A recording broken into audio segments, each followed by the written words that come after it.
शरीर छोड़ने के बाद आत्मा कहाँ जाती है?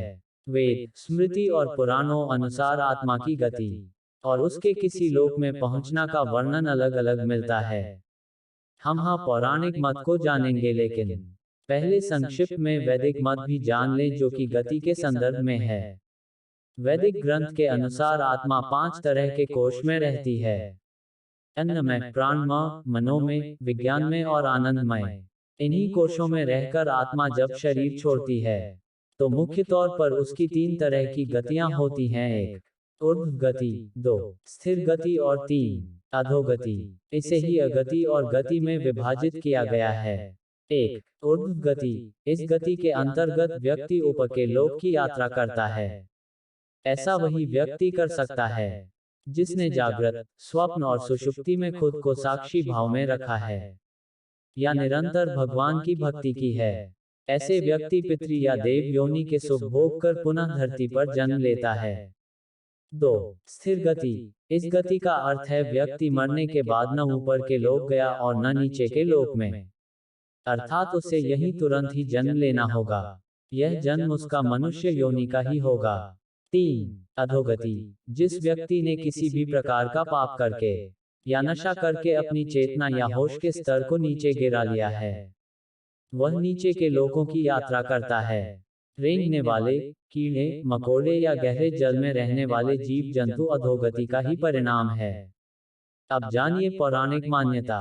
पुराणों के अनुसार जब भी कोई मनुष्य मरता है या आत्मा शरीर को त्याग कर यात्रा प्रारंभ करती है तो इस दौरान उसे 3 प्रकार के मार्ग मिलते हैं।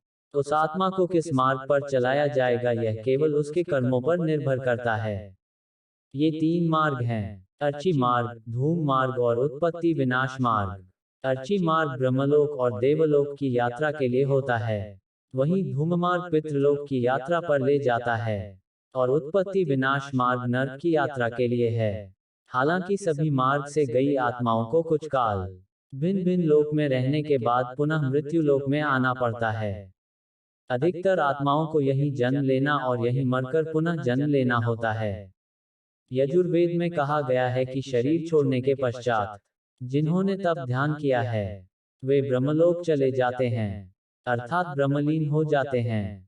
कुछ सत्कर्म करने वाले भक्तजन स्वर्ग चले जाते हैं। स्वर्ग अर्थात वे देव बन जाते हैं। राक्षसी कर्म करने वाले कुछ प्रेत्योनि में अनंत काल तक भटकते रहते हैं और कुछ पुनः धरती पर जन्म ले लेते हैं।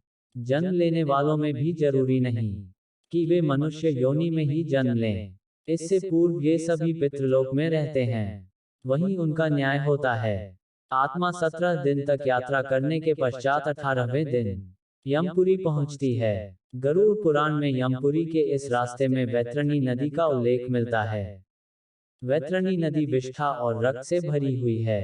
जिसने गाय को दान किया है वह इस वैतरणी नदी को आसानी से पार कर यमलोक पहुंच जाता है, अन्यथा इस नदी में वे डूबते रहते हैं और यमदूत उन्हें निकाल कर धक्का देते रहते हैं। यमपुरी पहुंचने के बाद आत्मा पुष्पोदका नामक एक और नदी के पास पहुंच जाती है जिसका जल स्वच्छ होता है और जिसमें कमल के फूल खिले रहते हैं। इसी नदी के किनारे छायादार बड़ का एक वृक्ष है जहां आत्मा थोड़ी देर विश्राम करती है। यहीं पर उसे उसके पुत्रों या परिजनों द्वारा किए गए पिंडदान और तर्पण का भोजन मिलता है, जिससे उसमें पुनः शक्ति का संचार हो जाता है। यमलोक के 4 द्वार है। 4 मुख्य द्वारों में से दक्षिण के द्वार से पापियों का प्रवेश होता है। यम नियम का पालन नहीं करने वाले निश्चित ही इस द्वार में प्रवेश करके कम से कम 100 वर्षों तक कष्ट झेलते हैं। पश्चिम का द्वार ऐसे जीवों का प्रवेश होता है जिन्होंने दान पुण्य किया हो, धर्म की रक्षा की हो और तीर्थों में प्राण त्यागे हो। उत्तर के द्वार से वही आत्मा प्रवेश करती है जिसने जीवन में माता पिता की खूब सेवा की हो, हमेशा सत्य बोलता रहा हो और हमेशा मन वचन कर्म से अहिंसक हो। पूर्व के द्वार से उस आत्मा का प्रवेश होता है जो योगी, ऋषि, सिद्ध और संबोध है। इसे स्वर्ग का द्वार कहते हैं। इस द्वार में प्रवेश करते ही आत्मा का गंधर्व, देव, अप्सराएं स्वागत करती हैं। माना जाता है कि जब कोई व्यक्ति मरता है तो सबसे पहले वह गहरी नींद के हालात में ऊपर उठने लगता है। जब आंखें खुलती हैं तो वह स्वयं की स्थिति को समझ नहीं पाता है। कुछ जो होशवान हैं वे समझ जाते हैं। मरने के 12 दिन के बाद यमलोक के लिए उसकी यात्रा शुरू होती है। वह हवा में स्वतः ही उठता जाता है, जहां रुकावट होती है। वहीं उसे यमदूत नजर आते हैं, जो उसे ऊपर की ओर गमन कराते हैं। आत्माओं के मरने की दिशा उसके कर्म और मरने की तिथि अनुसार तय होती है। जैसे कृष्ण पक्ष में देह छोड़ दी है, तो उस काल में दक्षिण और उसके पास के द्वार खुले होते हैं, लेकिन यदि शुक्ल में देह छोड़ी है, तो उत्तर और उसके आसपास के द्वार खुले होते हैं। लेकिन तब कोई नियम काम नहीं करता जबकि व्यक्ति पाप से भरा हो।